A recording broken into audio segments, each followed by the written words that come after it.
petkom dolazio k meni i nedjeljom na ručak.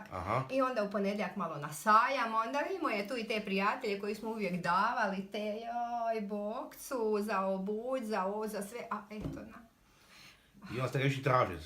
I onda ja zovem, nikad mi mobitel nije tako, samo vrti, a niko se ne javlja. Znači ne možem uspostaviti vezu. Zovem popodne da pitam, dok sam iz crkve došla, još sam parastos davala za pokojnog oca koji pre 6 mjeseci umro.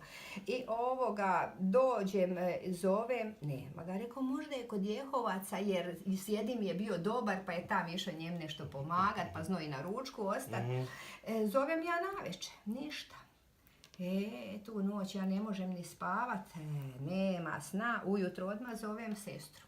Jesi vidla, batu nije došao. Veli, ja ti njega nisam vidla, čula sam podvečer s traktorom, kao. Otišao nekud gore, idem ja, veli, prošetat pse, pa da vidim ili je traktor. Kad se ona vrnula, nema traktora, odmah mi je bilo jasno. Dogodila se, rekao, nesreća. I ste zvali policiju? I onda, sestrić onda me odvezu gore i zapalio traktor i on znađe šuma. Ja ga nikad ne bi našla. I vozio me gore i on je prvi spazio tak na desnu, ravnica dolje. Kotači u zraku. I vi ste ga onda vidjeli isto tamo? I onda smo stali, da. Ja sam još uvijek imala nadu da je možda samo nesvijesti, znate. Kad mu noga nije bila ukočena, tako ja virela ispod traktora. Onda je sestri zvao policiju, hitnu, došlo je toga čudo, znate. Ali kad su došlo hitna, to je potrajalo i on su odmah mavali glavom.